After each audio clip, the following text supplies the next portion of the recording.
Serious strength training, I gotta say, didn't happen until I was like 70. I have more energy than I have in my 20s and 30s. Every day I do handstands. I do not see myself as old. Inside, I feel no different. What's real in the mind is real in the body. Dr. Scheinbaum is the founder and CEO of the Functional Medicine Coaching Academy, a collaboration with the Institute for Functional Medicine, and she's a leader in the field of health coaching education.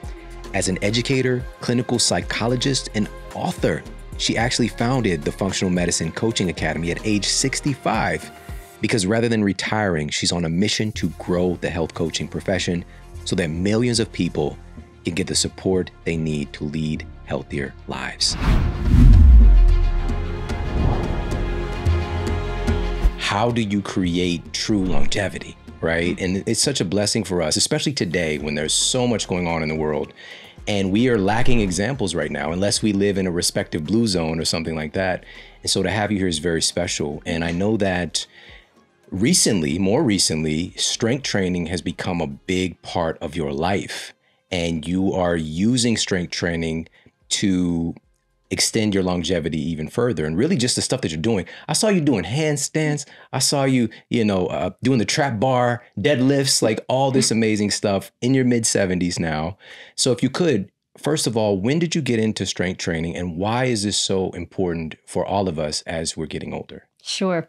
So strength training was definitely not a thing when I came of age. It wasn't cool. I had never even been inside a gym, I think. And I took high school gym, which I hated, and I was always the worst one. I'm not exaggerating. When we had to do things like broad jump, I would jump like a foot, and that's about it. The worst person, last to be picked on teams. And so that was my identity.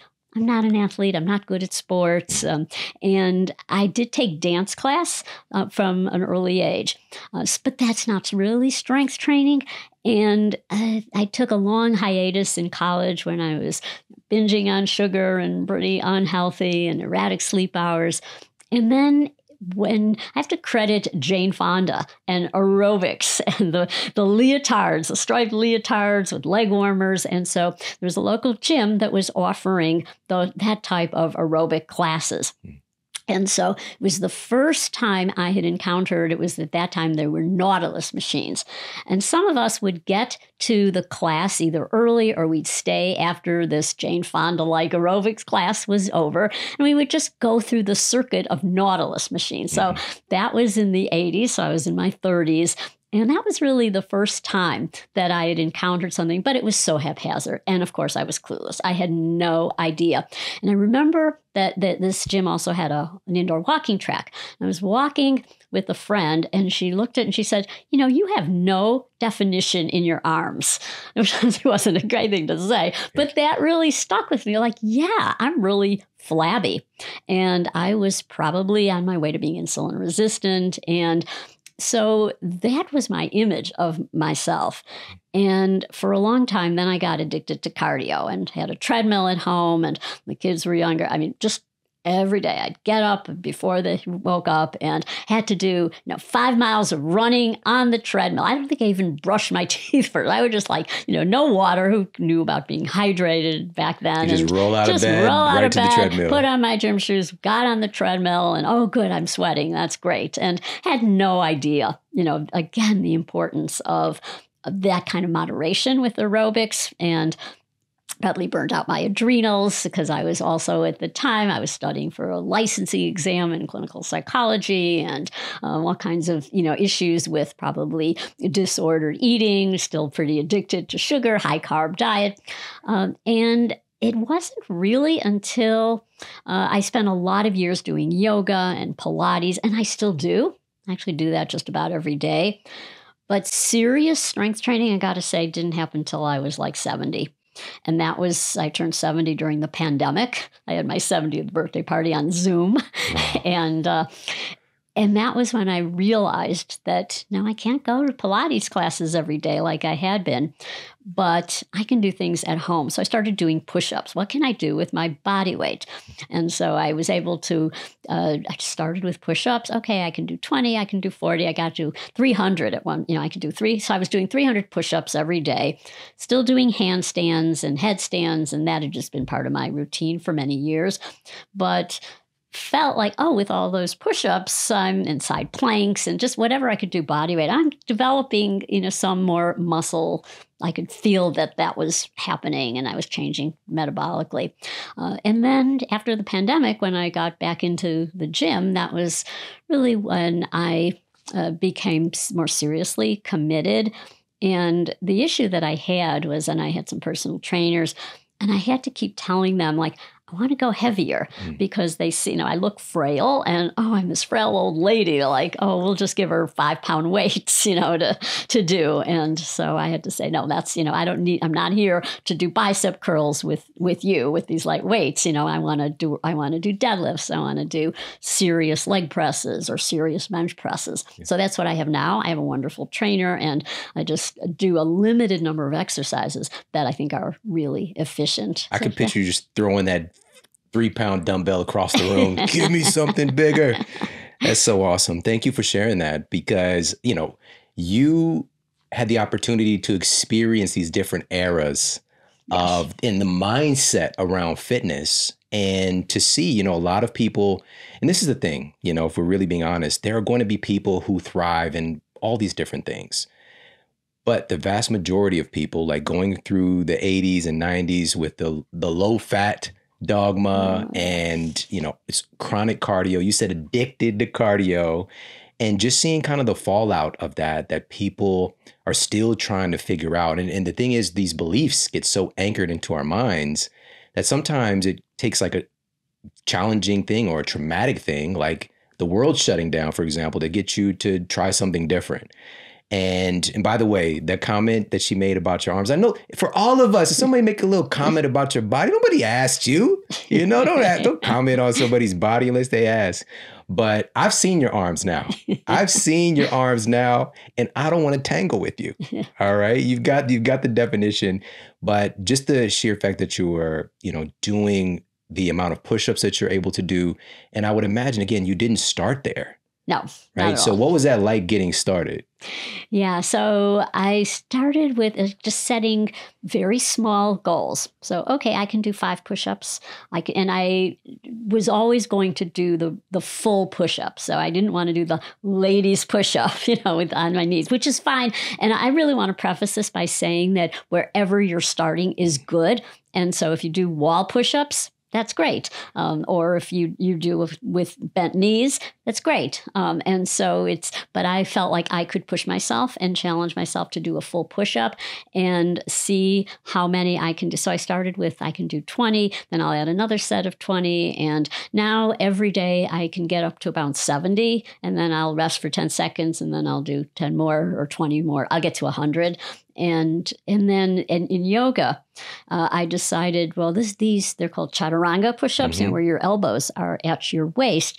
So those I do every day and into failure and to the floor because I figured okay, I'm probably cheating on my 300 push-ups, I'm not going full the way to the floor.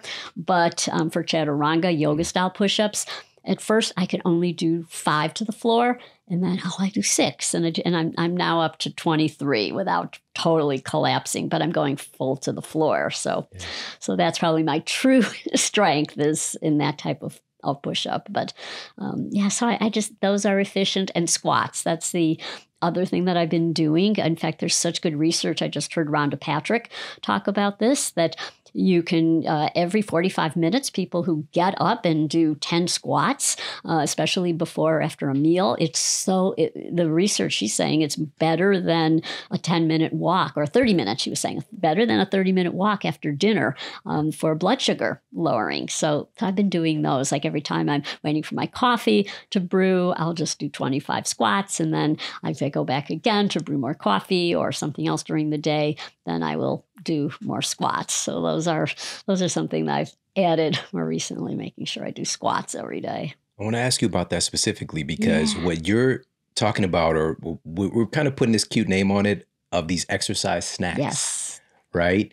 And there's a mindset that, again, many of us grew up with, which is like we need to go to the gym for, an hour or 45 minutes, whatever the case is, to get a quote full workout. And the data is now showing that these exercise snacks really do come to complete a whole meal as far as these physical inputs and stimulating muscle growth. And, I think again, it's a change in mindset. But I want to ask you about that because I remember going to the gym a bunch of times. Like there's certain people that just be at the gym all the time, like there be these, it's usually older guys. Yes. And I'm coming into the gym and they're already there. Maybe they're there for 30 minutes and then I'm leaving out after 30, 45 minutes. And they're, maybe they're having a conversation with me. They're like, yeah, just got the first hour in, just one more hour to go, and and this is true. Most of the time they look the same all of those years. Right. And in their mind, it's just like me coming here and doing this stuff is what is getting results. Now, another caveat, and you did this earlier, it's far better than sitting on the couch, what they're doing. So I want to acknowledge them for that. That's amazing. But what you're talking about is how do I find something most effective for me where I am right now? And so one of the things you're doing is these exercise snacks. So can you talk about this paradigm of I've got to get this full meal in or nothing at all versus getting in these exercise snacks? Yeah. So there's two things. One comes from positive psychology, and the other is to start with something reasonable, a very small goal. And then the other is the effectiveness of snacking throughout the day with exercise. So if you say, I've got to do this, I've got to be here for an hour, I've got to do this every day, that got to triggers a stress response. You are activating the sympathetic nervous system because it's a demand on I have to. And then we do or die, there's no out. But if you say, yeah, I'd like to do more today, but if you say, I'm going to, it's going to be great, I'm going to go to the gym and I'm going to do I'm going to do one exercise. I'm going to pick one machine or going to go to the free weights or whatever it is and then it becomes doable because now it's more of a parasympathetic. Oh, I can do that. That's easy. And so now you have just de-stressed. And as a result, you're more likely to follow through. And then in goal setting, what you're doing is setting lower expectations, which is guaranteeing that you're going to do it. Like if I don't say I'm going to go and do 300 push-ups, I'm going to say I'm going to do 10 or I'm going to do one. Well, yeah, I can do one. And then you keep going. And so when I go to the gym, one of the things that I've started to do every time I'm there is pull-ups. Because it's something that, and my goal, I'm going to get there without assisted, but I love the machine that's an assisted pull-up and I keep lowering the weight, so making it more and more challenging. But some days I just don't feel like going and I'll just say, well, I'm just going to go and do that and then I'll leave. And I'm fortunate that I live close to a gym, so I can go, but I also have a lot of equipment at home that I've invested in because I think that's making it even easier. Oh, I'll just go into the basement or into the garage, wherever I have the equipment, and I can just do one thing. I can just jump on the trampoline. And so that exercise snacking also, because you do have that 5 minutes, you do have 10 minutes. So I work remotely. And I'll often have, I have 3 minutes before being on a Zoom call. I can do some push-ups. I can do some squats. I can do some kettlebell swings. I'm like Ben Greenfield, who has kettlebells under his desk. Well, that's what I do as well. So in terms of just getting that one thing, and then it re-energizes you and you feel so good. And then you're more likely to go back to it. But the other thing I want to say, and that we talked about gyms and just grinding it out, what I see so frequently is, especially women, my contemporaries, they're on the treadmill, they're on the elliptical, and they're on it often for long periods of time, and they don't look like they're having much joy. Then I go to the weight room, and yeah, all those older men. Sometimes it's just me and all these older guys, but very few women. I'm always encouraged when I see women. So the other day I saw some younger women and they were coaching each other and they were doing some difficult, challenging stuff. But most of the time, I don't see any women, or when I do, they're doing things that are like basically no weight. Their favorites like the hip abductors machines. Yeah. And they just sit on there. I've said women, they're texting and they're just moving their legs in and out. They're not doing anything. But, yes, they might feel good and they might think and there's benefit in that. Because if you imagine something is happening, then there's actually been research on that. So I don't want to totally diss them. Again, at least they made it to the gym and they're there. But it's often frustrating because they can be doing so much more to avoid sarcopenia. And that's the biggest thing that in my age group, and as I see people just muscle wasting and not having that strength. I love that you tied in this paradigm of positive psychology into this and really leveraging the human mind and coming into this a little bit more informed. What we tend to do, and there's different personality types, of course, but it's just like I said it earlier, all or nothing mentality, right? It goes 0 to 100. And we might set the bar so high that if we don't sustain that thing, we just throw everything out the window. And so I love this paradigm of these exercise snacks. And also we're leveraging some kind of basic things in physics in a way with like potential energy and kinetic energy. Objects in motion tend to stay in motion. And it's so funny, like once you get going and doing a thing, if you're just saying, I'm just going to do one exercise, you're probably going to find, I'll go ahead and do one more or whatever the case might be. Or I might go walk. Let me just go walk for 5 minutes. And next thing you know, like you're just in the flow and you keep going. And so just keeping that in mind. But sometimes it's just getting that kinetic energy going, because we have all this potential energy. And so just maybe getting up and just getting outside for a little bit and starting to just move around. As you mentioned, getting these snacks in, like in the morning, whether it's some body weight squats. And I also love that you are focused on a goal and how important that is. And for you right now, it's like getting the pull up. Yes. And this is something that, again, for a lot of people, they would aspire to be able to do. And you mentioned having the assisted machines. There's bands. There's all kinds of things that people can do.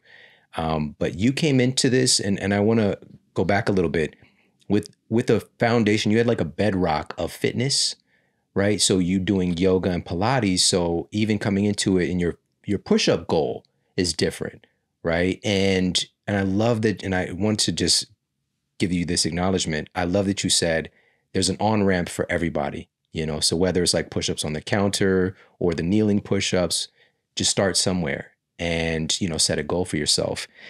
And what I wanted to say was what you are talking about is progressive overload, right? And this is the key to building and maintaining our muscle.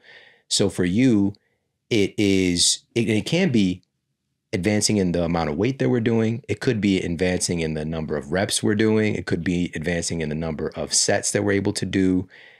There's so many different ways to hit this progressive overload, but that's the key, right? To give our bodies that stimulation to get better. Yes. And so I want to ask you about this because there's, you just mentioned sarcopenia, and our mutual friend, and I of course, I've been hanging out in your world, but Dr. Gabrielle Lyon, she's been sitting in that same chair, and she's really been pressing this into popular culture, this muscle-centric medicine paradigm. And she's seen it firsthand, working in geriatrics while she was, doing her postgraduate work. And she's like, this is the biggest risk to human health is muscle loss. And so you are proof positive that you can gain muscle. So you started getting serious about strength training when you turned 70, right? And then to see the progress that you've made is mind-blowing. And that's one of the big reasons I want to have you here. But can you talk more about that? Yes. If you had talked to me when I was in my 60s about being able to gain muscle, I was so discouraged. Like no matter what I did, I still didn't have muscle. And I would test it. I do an in-body. I have one at home, but I also, every time I'm at a conference and they're exhibiting the in-body, this is where you can you get your weight, but more importantly, it's a measure of skeletal muscle mass.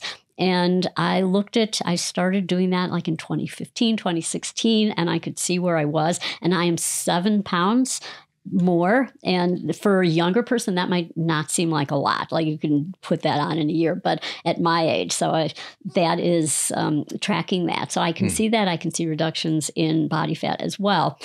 But it is being able to increase in small increments. So I want to give a shout out to Tonal. That was something I invested in during the pandemic and had one set up, because the reason I like it is that you can add weight in 1 pound increments. This is something it hangs on your wall. It is driven by AI. It'll correct or give suggestions if your form is off.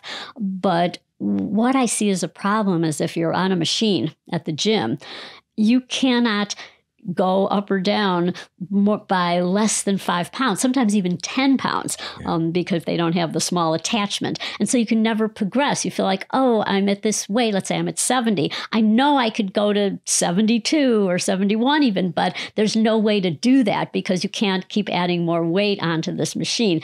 And by the way, I don't think a lot of this gym equipment is designed for women, especially not women my size.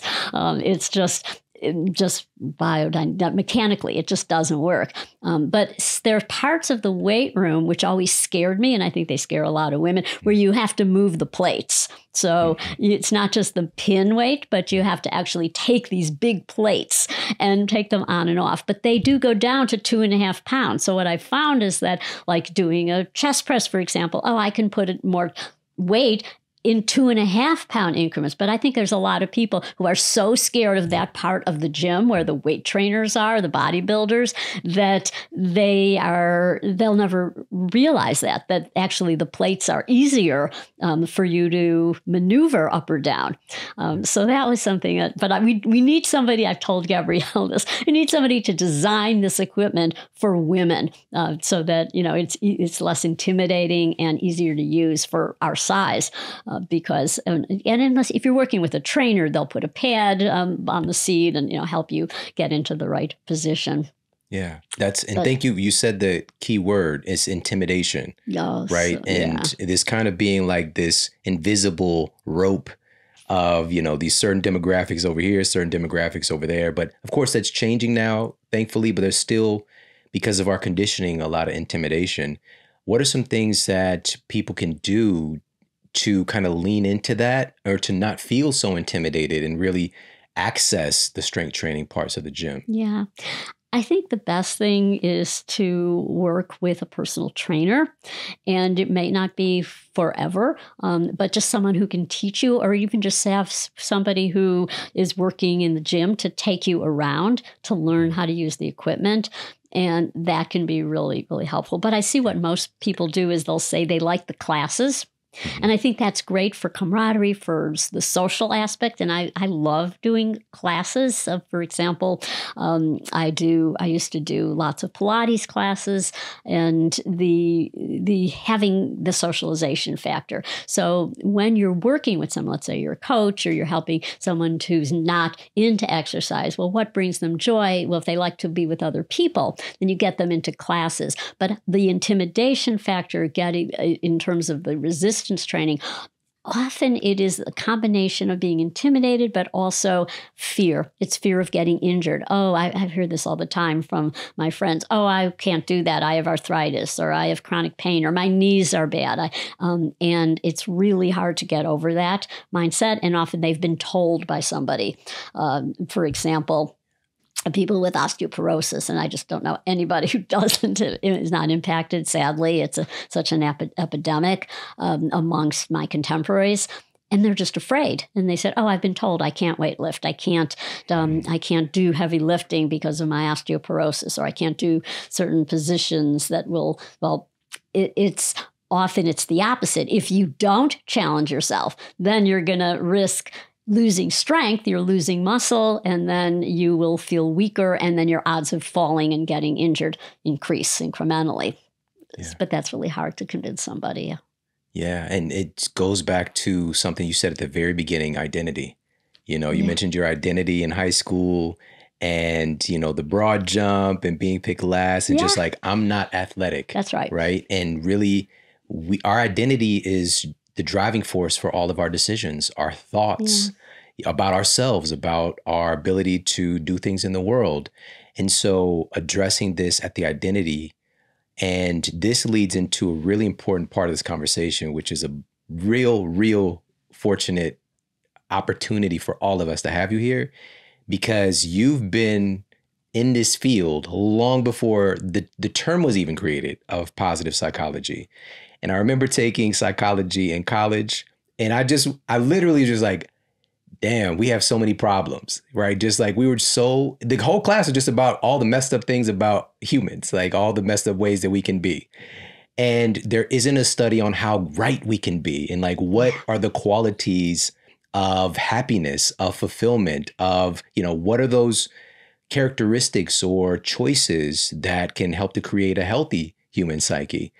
So can you share what attracted you to positive psychology, and how did that differ really from the conventional training? Again, I know that you were exposed to, like, what made you think like, you know what, there's another part of this story that's not getting talked about? Yeah.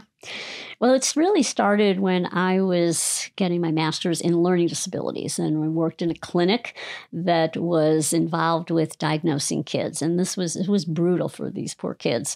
They would come and it was often 2 days of testing. They would have hundreds of tests in every area of learning, processing, and achievement tests and IQ tests. And then we had to write these reports after we had a conference, determined what type of learning disabilities. At that time, this was before even ADD, ADHD had that formal name. But we were looking at these kids, and the whole focus was on what's wrong with them. And I remember writing these reports that were all about how the processing difficulties they were having and what needed to be done in terms of remediation. And I thought there's something really wrong here, because I would see this kid and I thought, he's so clever. It was such a clever answer. He made me laugh in answering this question in an IQ test. Or he's so good at sports. His eyes light up when he talks about something he loves. And this kid's really creative and funny and full of zest, which is a better way in positive psychology than talking about being very distractible and hyperactive. And so it started there, where I would always add in my reports a whole section about strengths and focusing on that and guiding parents to focus on the strengths that they were seeing in their kids. And then as a clinical psychologist, it was all about what's wrong with you? You're damaged. You either need medication or you need psychotherapy for years and years and years because you've been damaged. And I don't want to say that the field is wrong, and many people do have legitimate disorders. But what we weren't looking at was what's right with people and what do you need to thrive? What's right with you, not what's wrong with you. And so now we ask the question, what's strong with you? And it's really powerful. And the whole field of positive psychology is looking at what do people need to thrive? What's a life well lived? And we need positive emotions. We need to be deeply engaged in something that we love. We need relationships that are meaningful, a sense of meaning and purpose in our life, achievement, which for some people, it's just, I got up and made the bed. Or so we're talking about, I went to the gym today. Maybe I didn't work out as much as I wanted to, but I made it. I showed up. And so we get there. We thrive based on these innate strengths that we have, which have to do with bravery or curiosity, love of learning, zest, creativity, humor. And so as you nurture these strengths in yourself, in others, particularly in your kids, then they are expressing those. And that's how we thrive. And so it's really turning the field around. Yeah. And it's remarkably effective. And it's effective because it directly impacts the parasympathetic branch of the autonomic nervous system. If you are if you're thriving because you are using one of these strengths that you have, then you're in that zone. And so that is both emotionally as well as physiologically healthy and rewarding. Yeah. So that's how I've always had that perspective, whether I was way back as an educator or in clinical psychology or now training health coaches. Awesome. Well, thank you for sharing that, because just tying this back to identity, what happens when a child is told they have this problem and there's nothing they can do about it. And this is what makes it difficult for you. This is why, you need help that other kids don't need. You're different and not in a particularly special way. That becomes rooted in their identity. And it's very difficult, especially today, which you've probably seen this explosion. We've had many different psychiatrists and psychologists talking about this, that diagnoses like ADHD has gone up precipitously. Like, it's not just better diagnosing, it's just the condition, right? The labeling, of course, the condition and the labeling has just skyrocketed. And it's creating a generation of kids who feel like there's something wrong with them if they're not coming in contact with somebody like yourself who's looking at, okay, and there's a specific, when you were sharing that story just about observing kids, I was thinking about this really amazing kid that I was around who had been medicated for ADHD since he was basically in kindergarten. And I thought it was so unfortunate because I noticed, and also, some time, this was during when things were shut down. Mm-hmm. And so there were some times when he wasn't on the medication. And I noticed he was more active, like he'd be moving around, like we're just talking, I'm talking to some kids and he's bouncing around. Like next thing you know, he's like over here, he's behind the couch. And then I'd ask him about something that we talked about the day before. Like, I know he doesn't remember this because he wasn't. He remembered everything that I said. Like, it was scary that he remembered it so clearly, but he was embodying it as he was moving around. It's just, he felt comfortable moving. And this just speaks to the temperament of different people.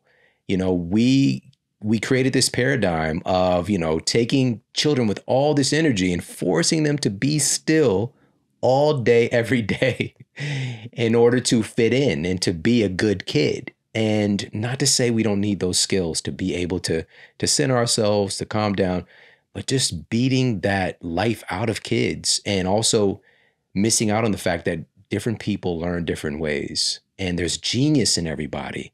And instead of looking at how smart you are, looking at how you're smart, right? And that's what you were doing. You were looking at, how is this kid smart? How are they special and remarkable in a positive way so they have something that they can embed in their identity? Oh, absolutely. And so many of those traits that we call ADD can be turned around. Their zest. It is creativity, for example. I love, a number of years ago, Dr. Mark Hyman, who we both know, was being honored. And in his acceptance speech, he said, I want to thank my ADD, because if I didn't have ADD, I would still be a conventional doctor in my office, just, treating patients. But because of my ADHD, I just took those risks and I was able to establish, things that I'm doing now that give my life so much meaning and purpose and have helped so many thousands of people.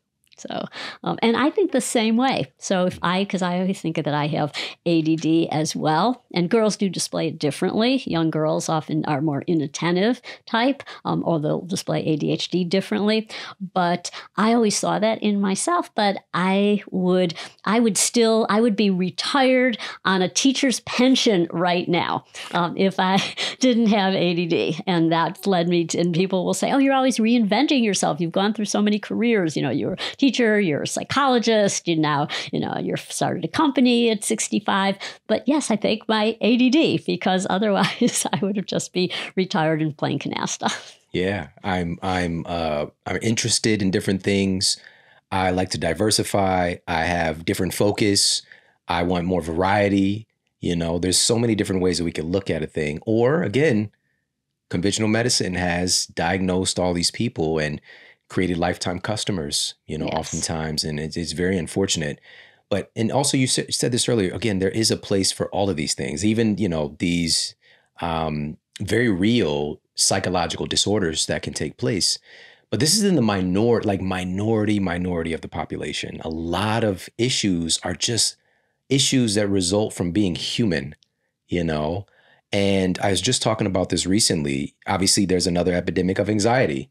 And there's a lot of things to be anxious about. today. And we also live in an environment that's very different where there's constant access to all these things. We're not wired up to be able to thrive in this kind of environment. This is not something we evolved with. And so it's not a matter of being wrong to have anxiety. It's a matter of having it for no good reason, and also even with that, being able to having it for no good reason, but maybe there is a reason and we need to have that internal investigation, right? And having those tools. And I feel that these are some of the things that absolutely need to be in our education system. And some schools are picking this stuff up and it's changing, especially in the university context, and starting to change the curriculum and to provide more focus on these things, because this is really what life is all about. You said one of the aspects of positive psychology has to do with relationships. And our relationships, the data is in now, it's the most influential factor on our lifespan, our health span, our success in life, and pretty much everything that we can think of. Our relationships are that impactful. When do we learn about cultivating good relationships? Like the most important thing, when do we learn about that in school? We don't. You're just kind of thrown into it, figure it out, right? And many of us don't, and we struggle. Exactly.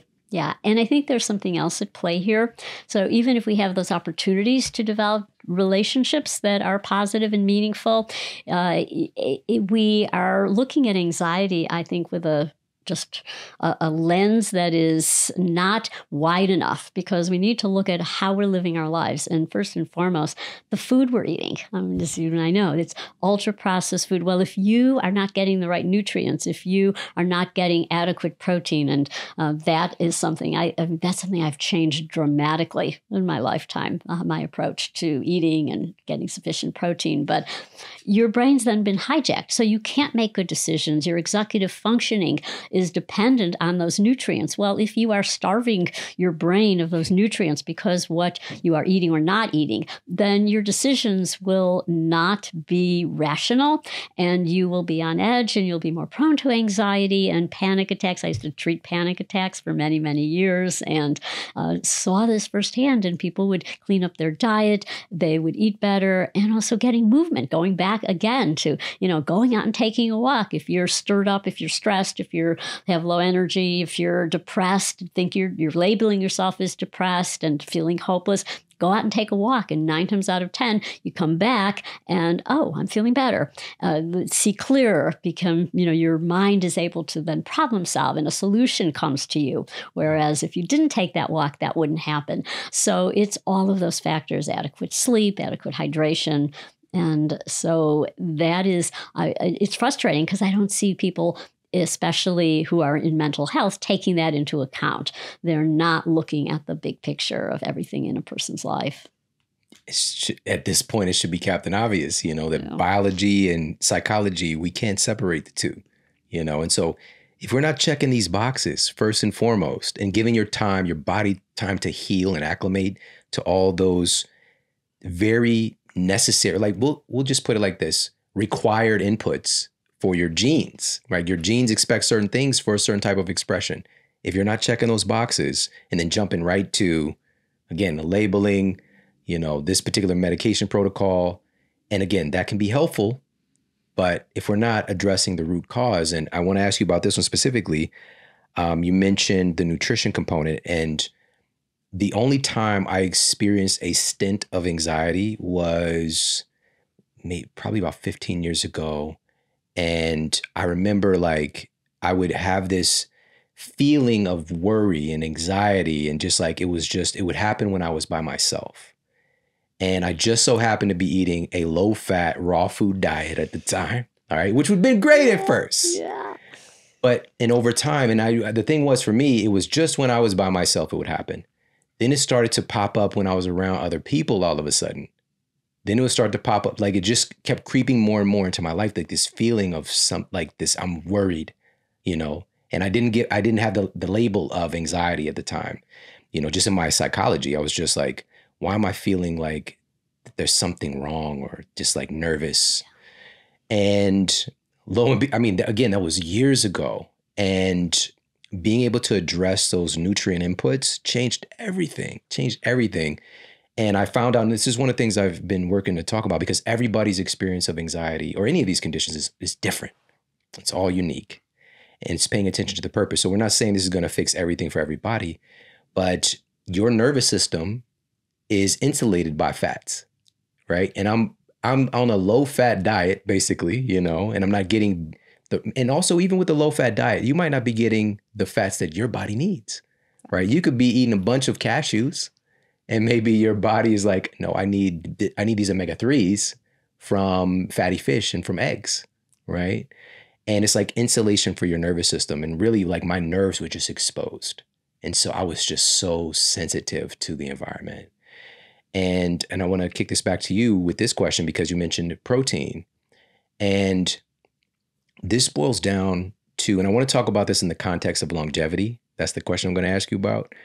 But in the context of mental health and anxiety, many of our most important hormones that regulate all that stuff, these are neuropeptides that are built from protein. They're built from amino acids. If you don't give your body these inputs, it's going to struggle to make the things that just help you to feel like you. You know, so again, the importance of protein. Let's talk about this. If you have anything to add to that, and also in the context of longevity, have you changed your position on protein coming from the low-fat paradigm that, you know, many of us grew up with? 1,000% I've changed. So I've lived through all these diet trends. And I have to preface this by saying when I was in my 20s, my early 20s especially, I would get horrible panic attacks, but never tied them to what I was eating. What was I eating? Probably 90% of my diet was sugar. I would just binge on sugar and then think carbohydrates and sweets. Just I was teaching and I would, we had snack time and bags of M&Ms. And I remember just mindlessly eating those and then thinking, I've put on a few pounds, well, I better diet. What was the diet like? It was just like, I'll eat a bag of carrots and, but it was basically very clueless on nutrition. And then I decided I was going to change my ways. Well, that was during the fat-free craze. Mm-hmm. And so how do we do that? Well, it is I was fat-free. I was macrobiotic for a while.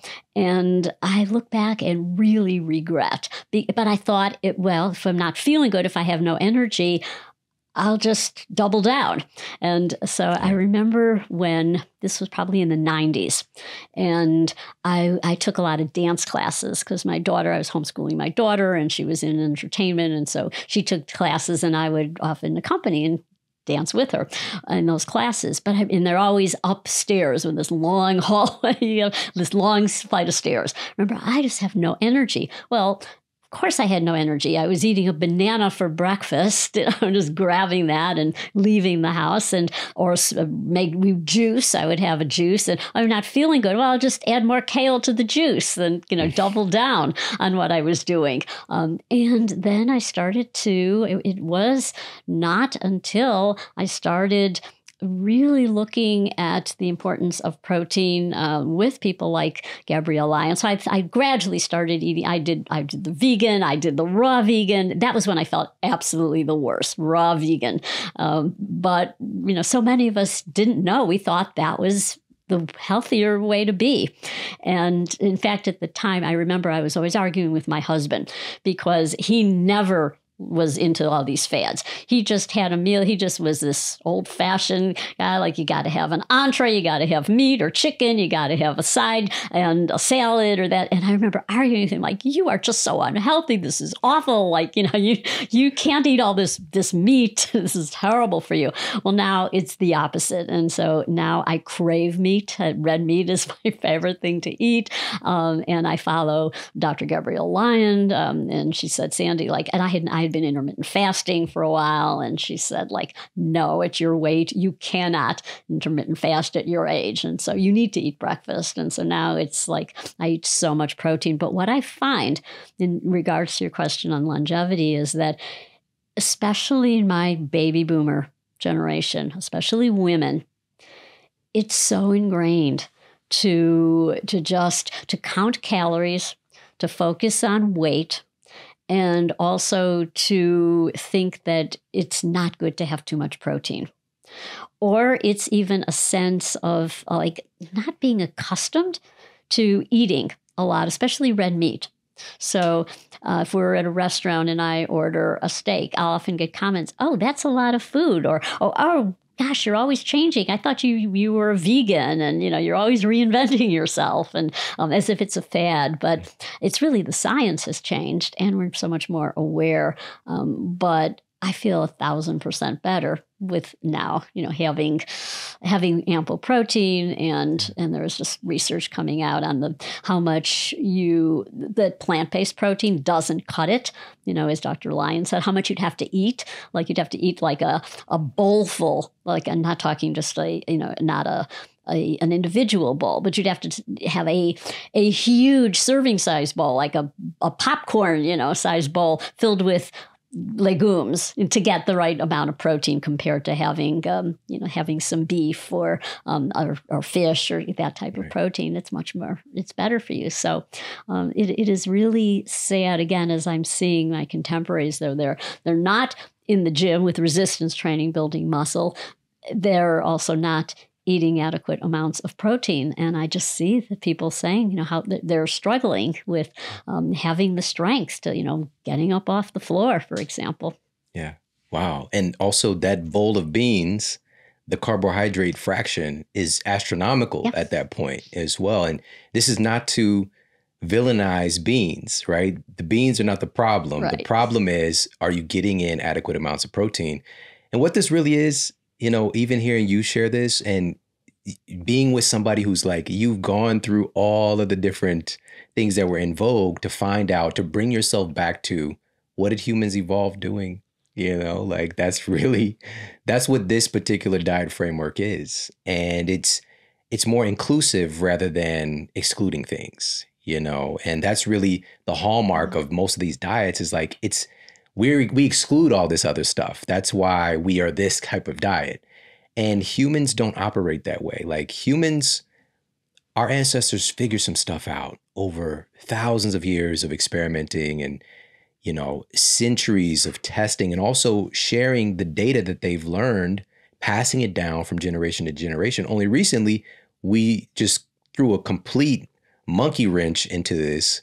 That's such a weird sentiment, by the way. It just hit me. We threw a monkey wrench into the situation, just like, you know what? We're going to do a diet that excludes all animal products, right? I know that there's no historical reference for something like this, but and then we get into the argumentative mind. Well, what about this sect of people who live in the mountains over here and da-da-da-da? What is the majority of human beings? Like, this is going to be a social experiment if we're just excluding this class of foods that we evolved consuming. Now, there are great cultures that have a vegetarian framework for sure, but they're getting animal products through, dairy and things like that. And the blue zones have really been glorified, obviously, for their nutrition. And I'm really sick of it, actually, because they hyper focus on the plant inputs, which is important. It is so important, but they minimize like a place like Sardinia, for example, or Okinawa, and that they're eating pork, or, they're eating really ample amounts of seafood. But it's just, it's green tea and they're eating seaweeds all day, tofu. Don't leave out all the other stuff, because what that is, it's an omnivore diet. Yes. And we're saying all this to say, and I think you'll agree with me on this, is that all of these different diet frameworks are possible, and some people are going to thrive on them. There are people who, on a raw vegan diet, kicked ass. They took ass and kicked names. All right. I don't know if you caught, I reversed those words, but many of those folks, and I know many of these folks because they're my friends and colleagues, evolved out of that because they felt like you felt like, I can't get up these stairs. But then there's people, and what happens is, people who have been doing it for a long time, like, oh, you're just doing it wrong. Or especially people who are just getting started with it, who are feeling good, will tell, oh, old timer, you're just doing it wrong. I remember having that thought when one of my raw food heroes or teachers, like he said, he's eating, these cooked foods now. I'm just like, you've given up, you're not part of the guild. And in reality, he had figured out, like, I'm missing this thing over here. And this makes me feel like I can get up that flight of stairs. Yeah. Oh, absolutely. And often you feel good, at least this was my case, in the short run because it's what you're not eating. So you're not eating all that ultra processed junk food. You're not going to McDonald's and getting French fries and milkshakes. And so that is why you're feeling good, but it's not sustainable. And especially as you get older, it's not sustainable. And so that's what it's so frustrating, again, to people who are still vegan after many, many years, and they can't understand why they're having all these health issues. And again, they just double down on being vegans. But, and it is also, I think there's something else that has to do, we talked about the blue zones, it is the sense of community and attachment. So I remember once somebody was saying to me, she was arguing for being a vegetarian. But in Loma Linda, which is a blue zone, well, they're Seventh-day Adventist, and they are vegetarians. But they are also the most closely knit community. And I remember one woman, she was over 100, was profiled. She was still driving, pumping her own gas. But every day she went to her church, in the basement, they had some quilting bees going on. And it's that community, it's that connection that gives you meaning and purpose. And I think that is what trumps everything else. And so all the communities that are the blue zones have that, where you see people walking together, and they're also physically active as well. But is that sense of being together and having that close-knit community with shared values that I think is really important for longevity. And I do want to say something as we're talking about what we need for longevity, and that is to talk about my ballet classes. So I take ballet class 3 times a week, and these are classes for older people. And what happens is that if you're doing some movement that you love, and I think there's nothing better than dance. So it really is a trifecta. It's good physically because you're moving, and it can be really challenging types of movement, but it is also really great for your brain, because learning these kind of dance combinations can be challenging. You have to focus and pay attention. It is good because for that time, it's like meditation. You lose sense of anything else because you got to focus on the routine that is being taught. And it is community, because particularly this one class that I go to, we have get-togethers before, afterwards. People are inviting some people in the class over to their homes. And so we've all become really close in the class. There's a woman in this class. She is in her 90s. Her name is Ula. She comes there and she has so much energy. And she said she's been taking class for years. She's not a professional dancer. Nobody is in these classes, but nobody cares what you look like. But that is, I think, just the essence of preserving longevity, is that being in a class like that with others, and you are enjoying the movement. You're not thinking of it as exercise that's grueling, and you're getting so much benefit. It's good for balance. It's good for coordination. I love that. I love it. And also that gives you that aspirational thing, seeing her. We all need that. And that's what we're all getting from you today, truly. Mm-hmm. So if you could, I've got a final question for you. And this has to do, again, circling back to the very beginning about identity. Right. So what if we have told ourselves a story about what is not possible for us? Right. So again, I'm the person who I'm not athletic. I am intimidated with, going to the gym or trying these different things. But I want to be healthy. I want better for myself, but I just don't see myself as that person. Mm-hmm. What can we do as far as maybe some inner work, or to change our identity in a way so that we can access that greater health that we aspire towards? So I've said for many, many years, it's always been my mantra, what's real in the mind is real in the body. You picture it first. You imagine, you picture in a lot of detail what you want. And as you picture that, and that process of picturing, it could be visual, it could be auditory, it could be tactile. So it's using your senses, but it is having an image, having a sense of yourself, the way you want to be. So it is imagining what you want. So it's going through a crowd and seeing yourself, seeing your immune system as alive and healthy and working for you. And I use that a lot, during the pandemic, calling on my immune system.